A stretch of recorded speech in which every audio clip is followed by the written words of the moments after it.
welcome to Checking In With, a bonus podcast of The Check-In. My name is Dennis Cahlo. My name is Bethany Watson. Today, we are checking in with Robbie Banfitch, director, editor, producer, writer, sound engineer, musician behind The Outwaters, and a slew of other films, previous and coming up. Yes. And we're so excited. Robbie, welcome to our little community. Hi, thank you. So starting off, one of the big things I think that people really know about you is this movie called The Outwaters, which is bug nuts. You shot it found footage style. And can you just, for people who haven't seen it, give our viewers and listeners a little, just sort of an overview of what the movie contains? I heard you can't see anything in it, not a thing. Well, I'm going to say this. I actually appreciate the, what did they call it? The smallest flashlight that to ever exist. But I loved that because it was more tense for me watching it because I didn't know what was going to come up on the side of the frame. You know what I mean? So every time the flashlight would move, my heart would race because I'm like, fuck. And then you'd see the edge of something. Mm-hmm. And that's what made it scary to me, is the anticipation. That's weird because I heard that my motivation for doing that was because I didn't have a budget. That's what I heard. So let's jump into the next question which is, do you want to address that? I mean, part of this podcast, we talk about... That's not true, by the way. That's totally not true. No. This podcast, we talk about our relationship, and we're very open about it. And we're very open about mental health and, how we deal with certain things in our relationship. So for you, when you have to deal with this sort of... what I've noticed about The Outwaters was... One thing was, it was either this is the best fucking movie on the planet or fuck this movie. Right. And so like as a creator, we're all sensitive. Like every single one of us is a sensitive person. And I think that our sensitivity can, become, how do I say this? It could become... Anger? Yeah, anger. It can transform. Yeah, it can transform. And also into like, sort of self-censoring? Not self-censoring, just like, you get down on yourself is what I'm trying to say. In the most simple terms. So how do you deal with it, like mentally, or what drugs do you take? Well, I love MDMA. A little blow every now and then is great, but not since the whole fentanyl thing. Yeah, you can't do drugs like you used to be able to. Yeah. I know, I was I was more like frustrated and annoyed for like a couple weeks after it came out, seeing some of the things, but not so much, not like people who didn't like it, but people who stated as fact things that they could not possibly know, like motivations or stuff like that. Yeah. So it's like, if you didn't like the movie, obviously, like I hate lots of movies myself, so I get it, but it's when people... The thing that most bothers me is when people just state things that aren't true. Yeah. Absolutely. Oh, we know that we know that very well. It's this really interesting feeling that I think more and more people are understanding just because of social media. There's like a level of criticism that everyone is exposed to more than ever before. But that feeling of like impotent rage where that's not true, but you can't go back and address every single person who makes a false claim. So how do you deal with that sort of like, but that's not right? It bothered me for a little bit. And then I had to remind myself that I actually made all the choices in it for reasons that I had thought about and processed and decided were what I wanted to do, even after receiving some of those criticisms during the editing process. You know what I mean? I ran it through so many filters of people that I trust, people of different tastes. So I had a good sense of what people would like and not like about it. But it did become hard to predict, even amongst my friends who I know really well. Like, I really can't predict who's going to like it or not, or who it's going to work for or not, even amongst, just people I know. So that's kind of fun and interesting about it. But it's all right. Like I said, I hate plenty of movies too, so it's fine to hate it and vent your rage. I just draw the line at people direct messaging me angrily. Like, if you do that, I'll say something. The amount of effort that this film clearly shows, it's clearly a project that work and love was put into. And for the record, we freaking loved it. So yeah, and I actually thought that it was very confident. It was very like everything seemed like the choices that you made as a director were very intentional, and I loved every single one of them. And what I think is, let's talk about the choice to use the flashlight as the key light for most of the film, and why I see Jaws as like one of your biggest influences, and I feel like that kind of carried over into your filmmaking, because in Jaws it's what you don't see, right? And so it was the same sort of thing for me in the Outwaters. It was what I wasn't seeing that was scaring me, and I think that's something that it takes a lot of confidence to do. So was that sort of the idea behind doing it that way? No, it was more practical than that. It was just like with my camera on the setting that it was on, when the character was filming, that's what the flashlight looked like. And so I wanted to just keep it as real as possible. Yeah. And so I did realize though that there's either something that happens where when you see that tiny ring of light, you tune in. And I think for those people, it works. And then some people just get frustrated and tune out. So, sure. But no, the choice was just purely just because that's what it looked like. Now, I don't think my character would have like went and changed the ISO on in the right. Yeah. I just kind of left it. And then of course I know from I love Jaws, so I wasn't really thinking about that, but I do inherently know that whole suspense thing. So okay, this is for people who have seen the movie. I'm not going to spoil anything, but I do want to know there's a very up in the air element to the story where there's a lot of room for interpretation. And I am curious, do you yourself as the filmmaker know the story? Or are you, okay, you do. Because I was going to be, or are you David Lynch where you're like, I don't know.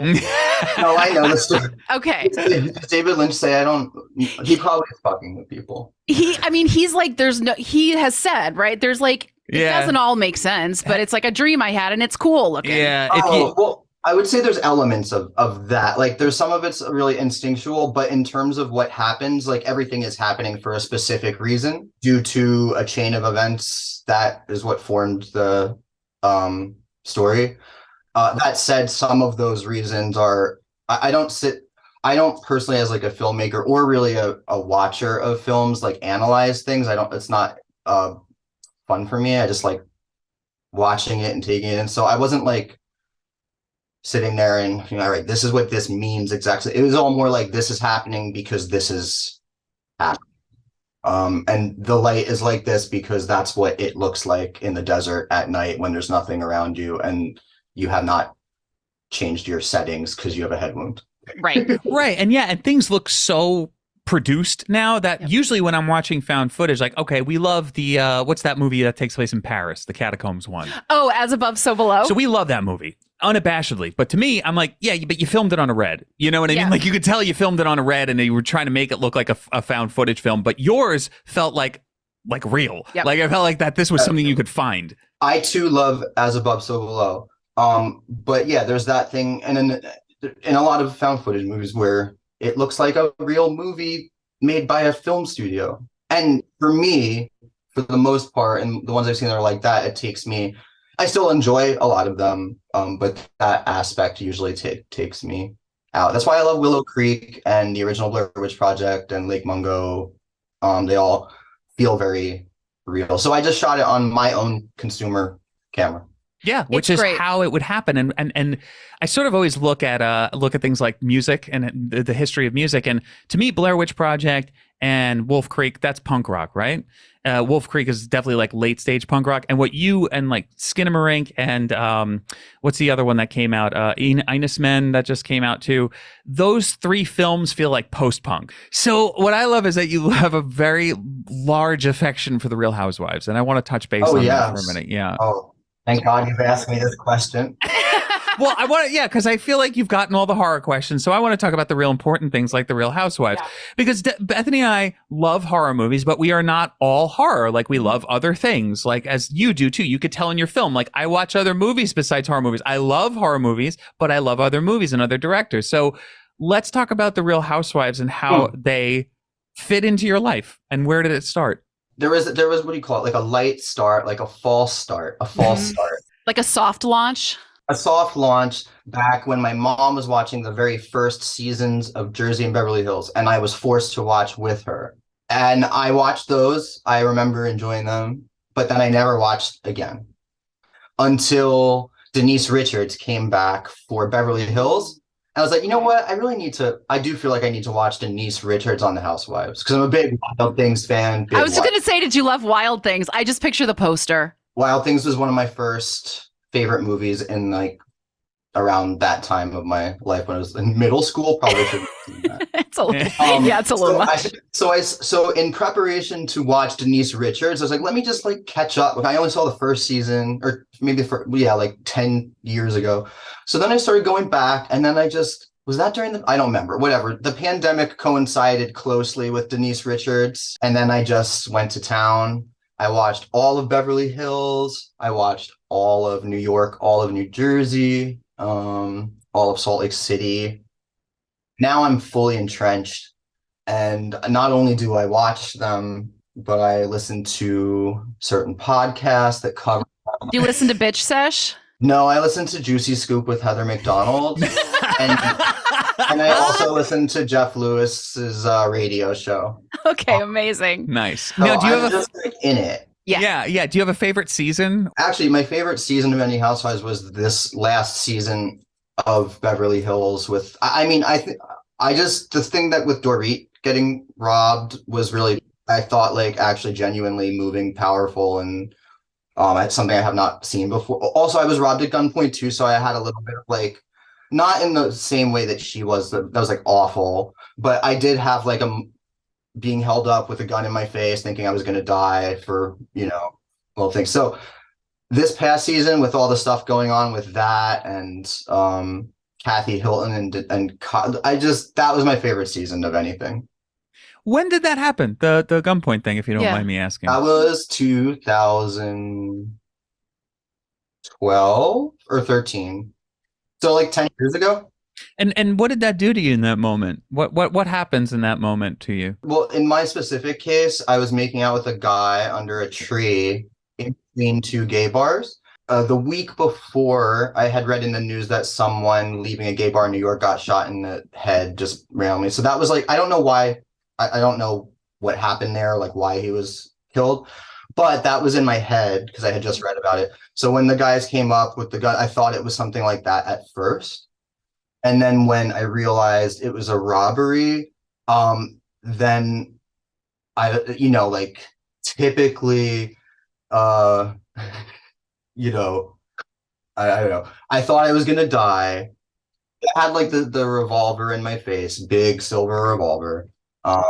They hit the person I was with in the face with the revolver. And so like we gave them all the stuff, but I'm telling you, like, these were like very angry, like cold, like dead eyes kind of thing. Like they just really didn't give a fuck. And they told us to turn around after they took our stuff. So I really thought they were going to like just put a bullet in me.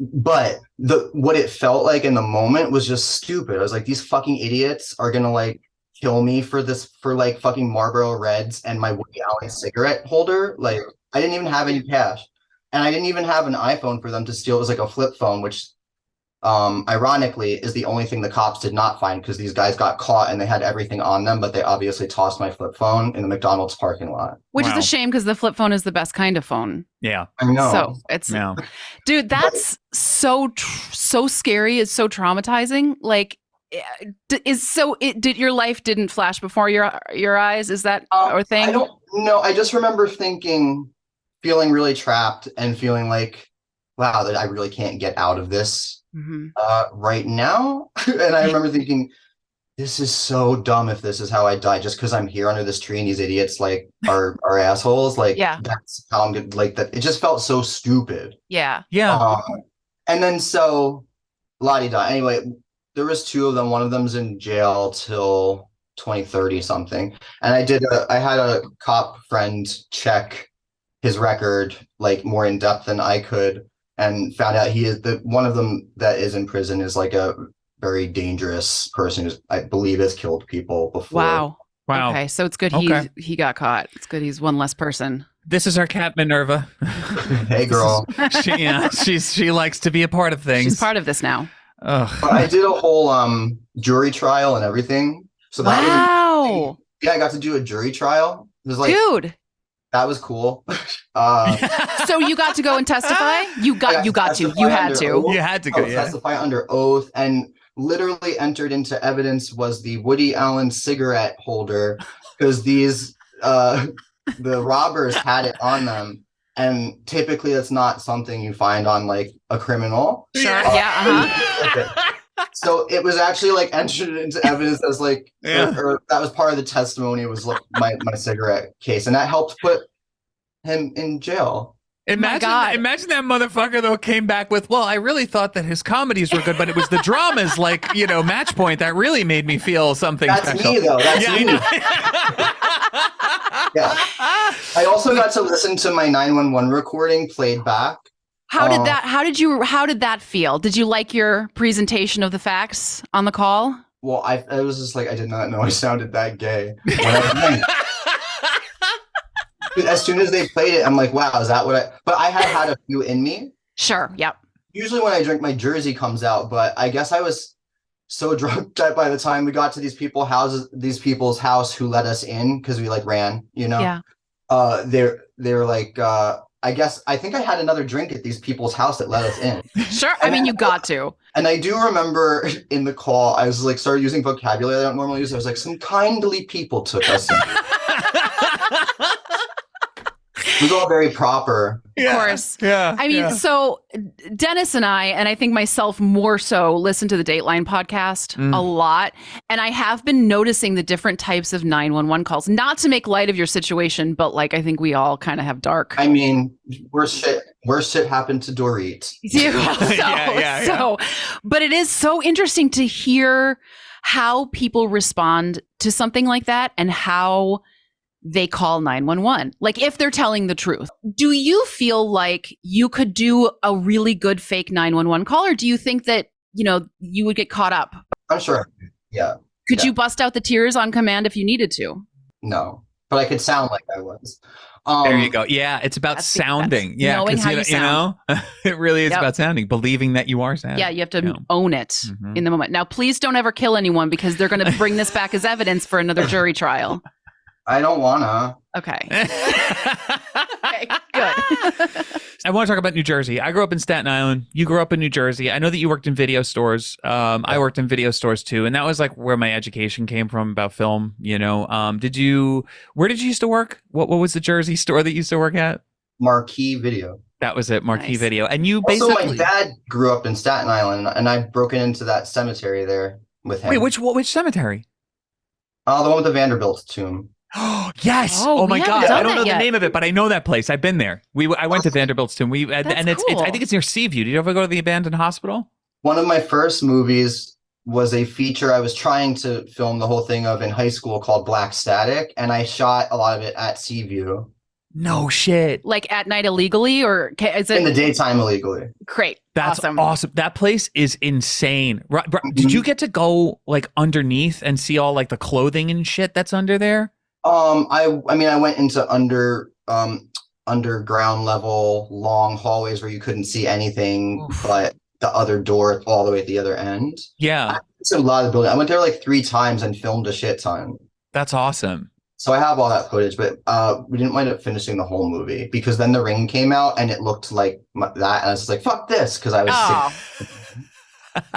So you're at Marquee Video, where you were making stop animation before that. That's how you like a few times as like a kid, right? Yeah, just a few times with that. Yeah, and then so what happens at Marquee Video? Like, do you start getting into like when was your horror cherry busted? Yeah, as they say. I was watching horror movies since I was like 2 or 3. Like I saw Candyman when I was 6 or 7. Too young, far too young. Yeah, no, perfect age. I just remember I was like 3 years. Yeah, I was 3 years old. Yeah, 3. And I had rented Dark Age, which is an Australian killer crocodile movie from the Manville video store, Manville, New Jersey. And and my mom was watching it with me, and there was a scene where like a crocodile crunched down on like a little toddler's head, and my mom was like, "All right, enough." So very young. Yeah, it sounds like your mom. I mean, your relationship with your mom is, you guys should have your own Bravo show. Just, you two are amazing together. Or just a podcast or something. Something. You guys are great, yeah. Well, there's certainly enough drama here and there for that. Is your mom, have you always been this close to her? Because she sings your praises from the rooftops. She follows both of us on Twitter. She followed us like immediately when we followed her. She cannot say enough good things about you. And it seems like you two are best friends. Is it truly like that? Or, have you always been this close? Talk about your mom. She's always been parts of my projects. So she's always, I can't remember. I think this might be the first time I put fake blood on her though. But yeah, no, she's always been really supportive of all my projects. My dad was too. So yeah, I was making movies since I was like 10, and they were both extremely supportive in all of that and helping me. I always get like, when I needed a new camcorder, which was pretty expensive for us, like that would always be like the big Christmas or birthday present every few years when I needed a new one, because due to wear and tear. So and special effects. I mean, you did everything in the Outwaters with I guess help from the crew and stuff. But there's no crew. Fellow actors. I remember like the fellow actors. Yeah. Like they were like, you were like, hey, come here, do this for a second. Yes, that was what it was like. Yeah, and then my one friend Brian came out like 2 days just to hold the camera for a couple shots. Oh, nice. Ooh, man. I mean, and I watched that movie and I'm like, my God, this is so much work. It's so much work. And Dennis and I don't like being out at night because we get sleepy, you see. Yeah. And so watching this movie, you guys are camping out there, you're filming at night. Was it exhausting, or is this the life you love to live, is being in the desert at night? It just wasn't hard. But like for 75% of the day or more, we were like swimming in the lake, chilling, drinking, talking. So it was just hanging out with people you hang out with. Yeah, I mean, certain things were difficult, like just for moments in time, being really cold, covered in blood and naked for the 5 minutes I needed to do that. Like, but it just wasn't, it was fun. There's obviously like frustrations, like, oh, fuck, I didn't realize that this is going to be here, all that kind of stuff, but I wouldn't call it difficult. And with the special effects, when did you start getting into that, doing that on camera, like the practical stuff? Probably just forever, because I always made my own stuff. So I mean, it wasn't that elaborate. Like some of the stuff I bought and then fucked up a little bit more. Some of the stuff I made from scratch, and some of the stuff I just like looked up how to do. Yeah, and if it didn't look right, I would just do it again.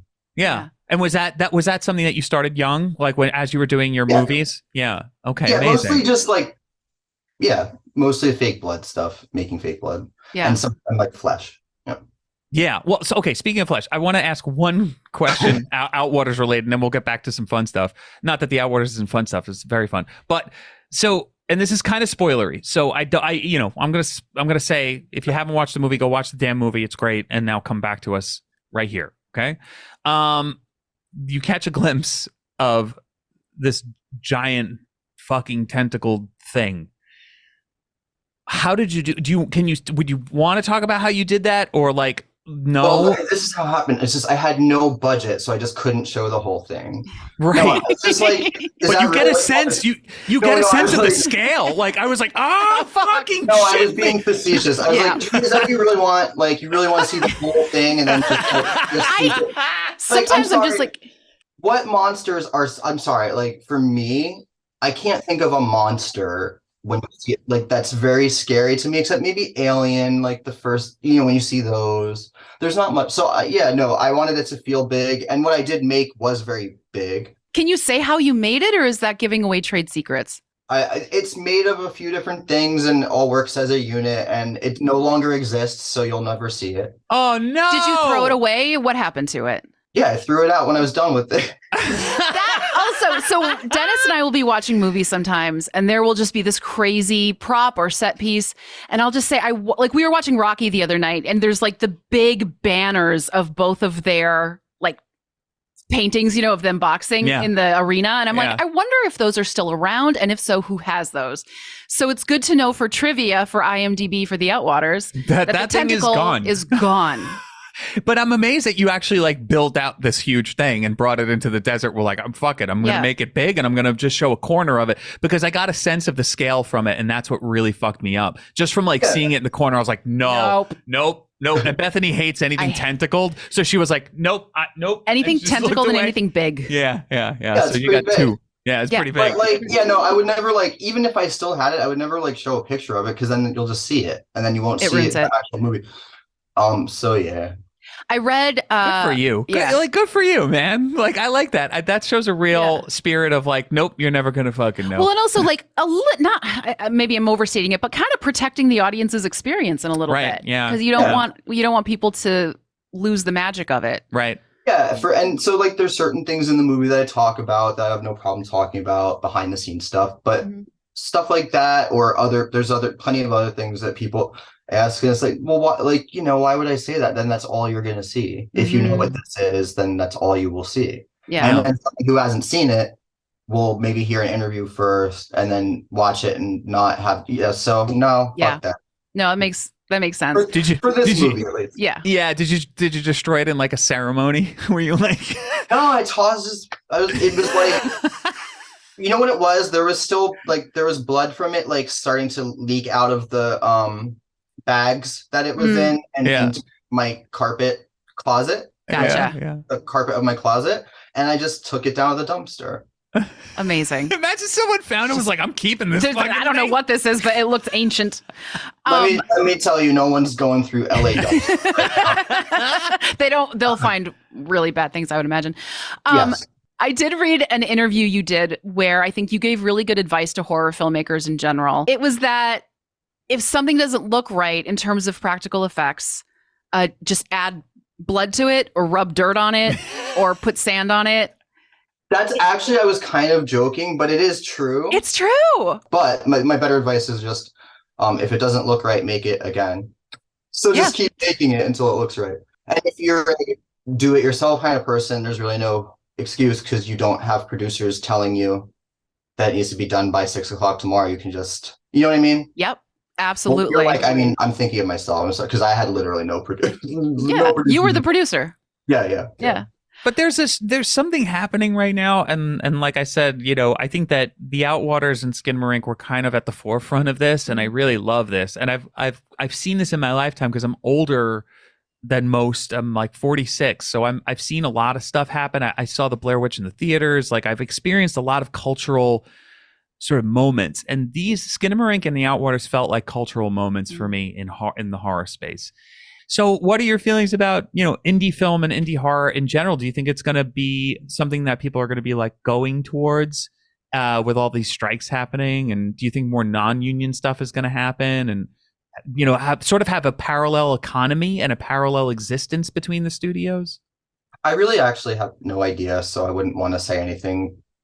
You got something I have no idea about. So I mean, I think there always has been, and there always will be people watching indie stuff in general, and especially indie horror. So, but yeah, I don't know how the strikes will affect that. I just know that like on my movie, because it was non-union, and it was my friends, and it's like I just gave everybody what I thought was appropriate percentages of the film, including people who don't gave a song to it. Like, people who gave a song to the movie will always get part of the profits forever. Oh, that's great. Yeah, that's wonderful. Holy shit. You're a good person. Yeah.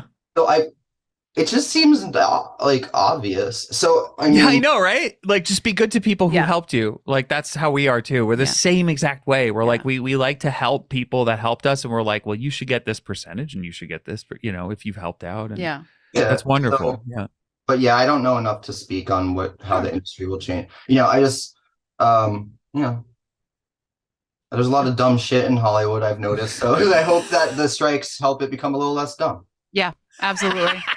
I want to talk about one of your inspirations. I heard you say for Kyle Richards in Beverly Hills. Kyle Richards is someone you want to work with, right? Oh, yes. She's amazing. Mm-hmm. Now Kyle Richards is one of the housewives. Thank you. You're welcome, Dennis. Famously, I don't. Bethany loves Real Housewives. I really haven't, gotten into the oeuvre. So Dennis, season 3, the very last season of Beverly Hills from the beginning. The open. You've seen it? I do not watch a ton of. No, right. I know. All right, I've watched enough. I've watched more than Dennis has for sure. Yeah, listen, just from the beginning. Okay. Start episode 1 of this past season, which I think is 13. Okay. Of Beverly Hills. That's the one where also they after Dorit was robbed, the next day all the women come over, or she goes over and she's around all the women. You get to see stuff that I've never seen in a reality show before, just raw emotion and stuff. It's very good. Okay, right on. Oh, fantastic. Speaking of raw emotion, I heard you say that one of your inspirations for the Outwaters was not the movie Event Horizon, but it was the tape in Event Horizon that they find. Is that right? Oh, yeah. Well, I love Event Horizon and that little tape that they find where they show those quick little things and you hear that Liberate tutte me. Oh, it's so fucked up. That will always still to this day, I have seen that movie a million times. It still gives me chills. So scary. That was just not because of the specifics of the tape or what was on, just because of that feeling that gave me. I wanted to, run with that a little bit. Yeah. Well, yeah, because it puts so much in your head, like the blood orgy it just puts so much in your head because you get these little snippets of visual moments, but they're cut. Yeah. So it's you get the static in between and then you see something new and you're like, oh my God, what happened? Yeah. And again, it's what you don't see. I have a personal vendetta against whoever's told you that the flashlight was too small and you didn't see enough. Cause it's no, that's literally perfect. Half the people go on Letterboxd and I'm gonna go after all of them, write strongly worded emails. Cause it is so scary to only get snippets of something. And when you said that, I loved that because that moment of Event Horizon to me is also so frightening because you're seeing people in the place that you currently are having something awful happen to them that you can't even put into words. And I think the Outwaters captured that vibe very well. Oh, very, very well. And then another thing that you and Robbie have in common is Session 9. You love Session 9. Do you like Session 9 as well? That's in my top 5 favorite horror movies, and it's also just one of my favorite films in general. Do you want to do your impression, Bethany? Every once in a while, Dennis and I will look at each other and I'll just go, do it, Gary. And that is another, that's a moment in film that I think is so fun because the voice that says, do it, Gary, is not a scary voice. It's a weird, rounded accent, normal person voice. And that makes it so much scarier. I live in the weak and wounded. Yes, it's so weird. Yeah. It's so weird. Yes, Session 9 is great. So you've had this love of horror your whole life.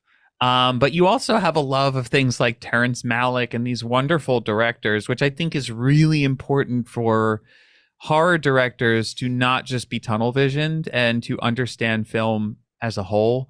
We're working on a project right now where I keep referencing La Ventura, which is one of my favorite films of all time. So what were some of the films non-horror that really shaped you as a filmmaker? Magnolia, when I saw that, I was 13, and that and American Beauty came out the same year. So that really made me see something different that what can be done with the medium. Also, Requiem for a Dream.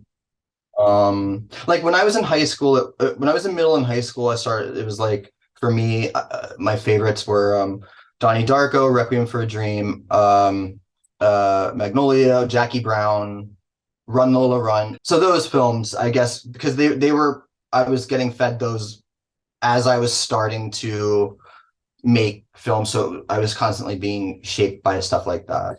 Oh, and Dario Argento, sorry. Oh yeah. Oh man. Oh man. You know what? Honestly, have you gotten into Bava or any of that stuff? No, those never stuck. It's just always been Argento for me, which is why there's so many fluorescent colored lights in the Outwaters in my kitchen. Oh yeah. Hell yeah. One thing in found footage is that people don't really pay attention to the coloring, and you did in the Outwaters. The Outwaters is beautiful. And I think that you had this sort of thing where it was like, well, I'm going to film it as is, but I'm going to find the most like beautiful setting on the camera and just leave it on that. That is one of the funny things when I read someone saying that the movie looks like shit and the cinematography is bad. It like I do laugh a little because it's actually like really good. You are like Dennis in that you do everything. Do you have a thing you love to do the most? Do you have a thing you wish someone else would someday take over for you so you don't have to do it? I love editing the most. I do hope that someone one day can put everything onto the computer and set everything up for me so that I can just edit. Okay, right on. Do you love shooting your own stuff? Yes and no. I mean, it's hard for me to imagine making something that I'm not shooting. Mm-hmm. But my thesis film, White Light, was like my best friend from college, Bobby Carnevale, shot it, but we're close. So how he shot it is exactly what I wanted, and our communication was great. So I can imagine doing it like that. But I mean, for me, like framing and the cinematography is so like, I just can't imagine not doing it unless it's like, I guess people do it all the time and the relationship is just good. I mean, I think I was going to ask, is it like a trust thing? It sounds like you just know exactly what you want and it's hard to find someone else who can make it happen like that. I don't know. I'm sure plenty of people can make it. I don't know. I just haven't had the experience of working with anyone else except for Bobby in college.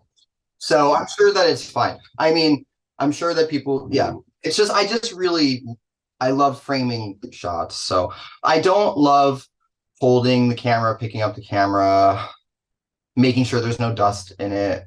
In Outwaters, I just left all that shit in because that's what it was like. But, I can't really do that for like a regular movie. I want to talk about the two movies coming up. Tinsman Road, which I sent you a lot of DMs.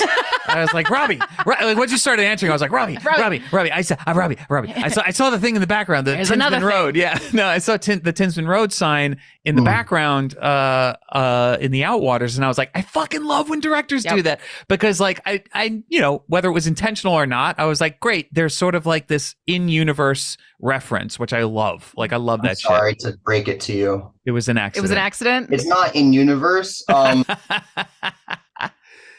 It's just that was up in my and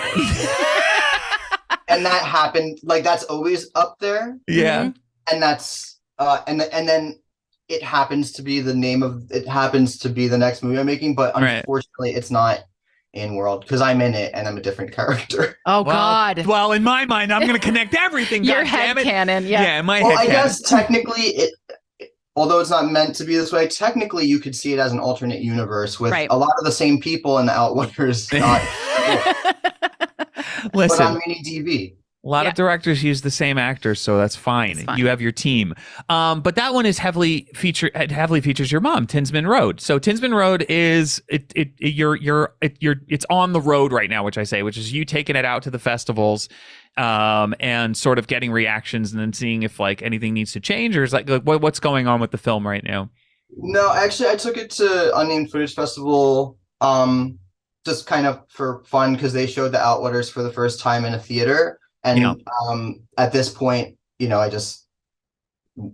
love them. So we brought it there more for just to show it as like not for any reason other than to show it. And it wasn't like, I made sure it wasn't reviewed or anything because it was a work in progress cut. It was kind of like a little treat for people who helped the movie. Yeah.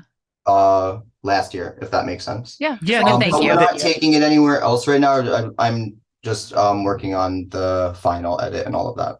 Will you do me a favor, huge favor? Can you read the what's on the poster? Because I want Bethany to hear it coming from you. Wither, moan and shiver, ghastly gaping, gasping flicker, go she gently, wish the whistler, tilt the wilt, pun thrones of wicker, pluck the morsels of her maybes, wrap a worm around her daisies, rot the knot and dark shall lick her, furl her last uncurling finger, bellow madly, chirp the maggots, death's the most ungodly habit. Herd our flock to steeper sockets, surge the flesh of deeper pockets, graze the gray of paler pastures, turning, squirming, yearning raptures, rake her ringlets, dust the tendrils, string the strands in swollen tangles, toast the maiden, swill the swallow, burst the ripened blood-wet hollows, flood the valleys, rush the red, unknown dances rise ahead, sing adieu to failing powers, sing adieu to failing powers, browning vines and something, whatever, but drying rivers, diving doves, regretful lips, unspoken love. So whisper greatly to the dying, a last farewell, and here's to trying. Holy! I almost had the whole thing. That was impressive. Except for that snafu. So you shot Tinsman Road while you were editing the Outwaters, right? Correct. That's correct. Okay. Can you? Your mom is correct. Lovely mom. Can you tell us a little bit about the plot of that, or kind of generally what it's about? Because you said you shot it on mini DV. Shot on mini DV. I didn't use a stupid mini DV looking filter. You actually used the equipment that was. I used the equipment. Yes. Wow. So it's like, wait for this, like 4x3. Oh shit! Right. Nice. I think that's the right aspect. Whatever. Yeah, it's 4x3. You're right. Yeah. Jim Cummings corrected me once online when I said like I appreciated the aspect ratio and I got it wrong. Not that he'll remember that. But no, it's 4x3. Shot on mini DV, and it's I returned home in the early 2000s from California to move back in with my mom a few years after my sister has gone missing. Okay. And start to explore what happened there using my trusty camera. Did you write the poem on the poster? Did you write that? Yes. Or am I an idiot? Okay. I was like, I hope that's not like Faust or something. No, he fucking wrote that. And that's why I was like, amazing. Wow. Okay. So yeah. So did this come from you writing a poem and then having the idea? Or did you have this idea to sort of make it's really like, to me, it sounds like a murder mystery, but and you are the detective. That's a very simplified version of it, but it's a pretty simple movie, honestly. Like intentionally, like straightforward and simple. So actually, for all the shit I've talked about, people don't like the Outwaters. Like this is something that will not frustrate people in that way. Which I didn't make it for that reason. I made it I made it in a vacuum without even thinking about audience like reaction. But it's very much like a simple, straightforward story, but that it has a lot more like character, emotional stuff going on. But to answer your question about the poem, I wrote that a while ago, and it was not the impetus it wasn't like what made me make this movie, but I realized the poem fit really well within the movie, so I thought I'd find a good use for it, which is mainly in the background, not a poster. It feels like something you would read in Scary Stories to Tell in the Dark. Yes. It feels like one of those poems where it's just like belovedly creepy and upsetting in the best beautiful way. That like American folklore horror, like it has that sort of folk horror vibe to it, but also very witchy at the same time. I loved it, and I was like, wow, okay, we got to talk about this. So plans for that film right now is post-production. You're in post-production for it. Yeah. Okay. Cool. Okay. Great. That, and then I will hopefully find a distributor, and then make sure that before I sign with any distributor ever in my life, there is a guarantee of a physical media release. Yes. Smart. Always make sure there's a physical media. And I also always make sure that it will play in at least like a couple of theaters. You know what I mean? Just so that people have the opportunity. So totally. You will be able to hopefully see it in some kind of theater somewhere, and you will definitely be able to own it whenever it is ultimately released, because I would never sign with anyone if they can't put that in the contract. Actually, for anyone listening, the Outwaters and the 2 shorts and a special unseen thing that no one knows about yet will be screened as part of a big like little Outwaters experience night and me and some of the cast are going to go there in Orange County, in Santa Ana, home of the Real Housewives of Orange County. Absolutely. On August 6th at the Frida Cinema. Awesome. And then you've got Exvalis, which is something that I see all of a sudden, like you post this beautiful trailer, black and white, and I'm like, and I pull Bethany and I'm like, this motherfucker. I'm like, he's got another one in the bag. Another one. I was like, Jesus Christ. So like, you just seem to be on this, I think it's a conveyor belt of like creativity.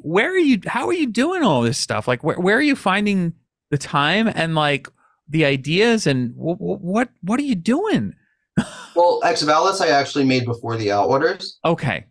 And what happened was it's a black and white silent film. So it's Amazing. a feature length silent film, meaning wordless, not like there's no sound. But the score needs to be so good to make it work. And I realized as soon as I was done editing it and putting it together with its temp score and all of that, that, oh shit, like I'm not going to be able to finish this until I have money to pay, like figure out the music in a real big way.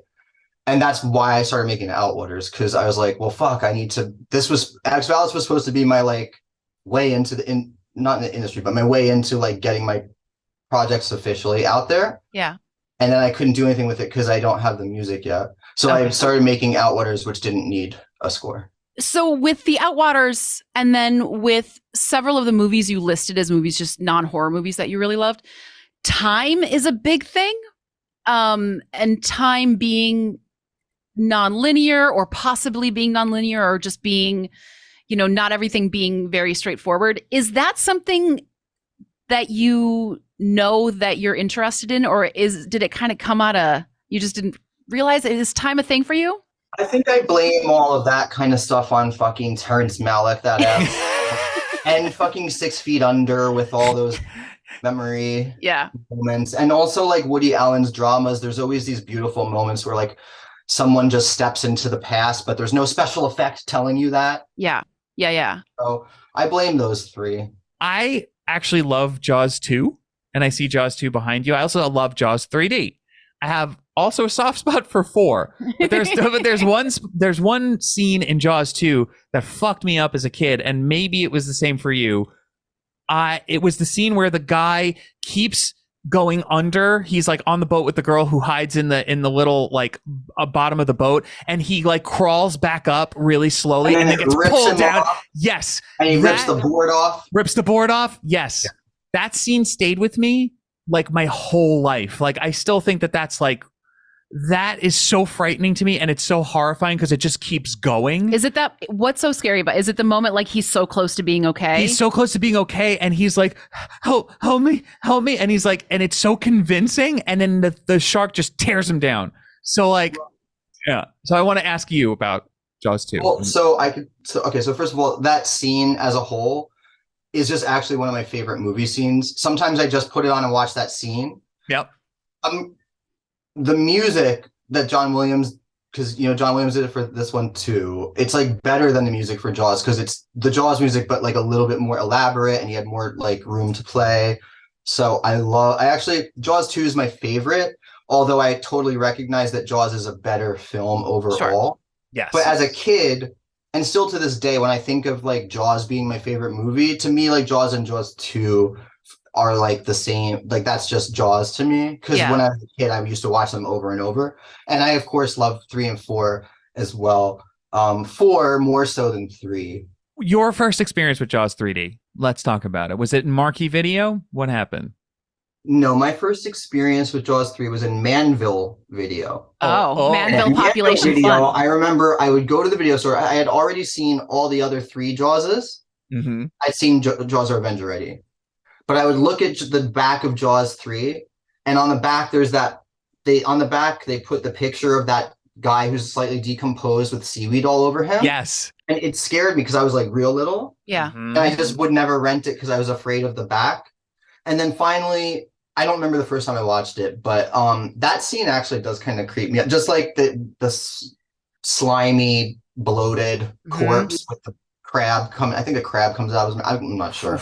Yeah. It's like a spider crab or something. Yeah. I actually do remember looking at it at the video store and being like, I want this one.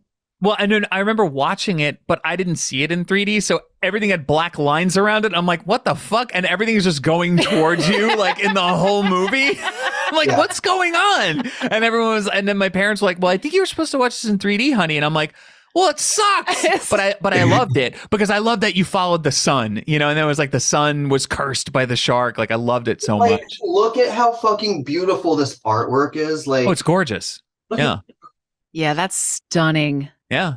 Really one of my favorite posters in general. All of them, but like this one particularly. Look at that. It's so scary too. Like it's beautiful and it's still frightening. There's something very if only upsetting. the movie was more like this poster. Totally. I know. I want to touch on Skinamarink for like 1 minute because I know that you and Kyle sort of like came together. So mean to me. What?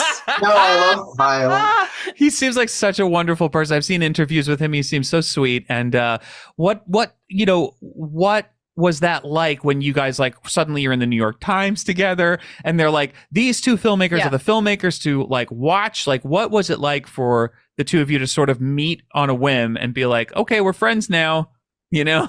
Well, we started making friends long before the New York Times thing. Oh, great. Okay. Yeah. So let's talk about that. Yeah. Yeah. We were talking on Twitter before either of our movies had come out.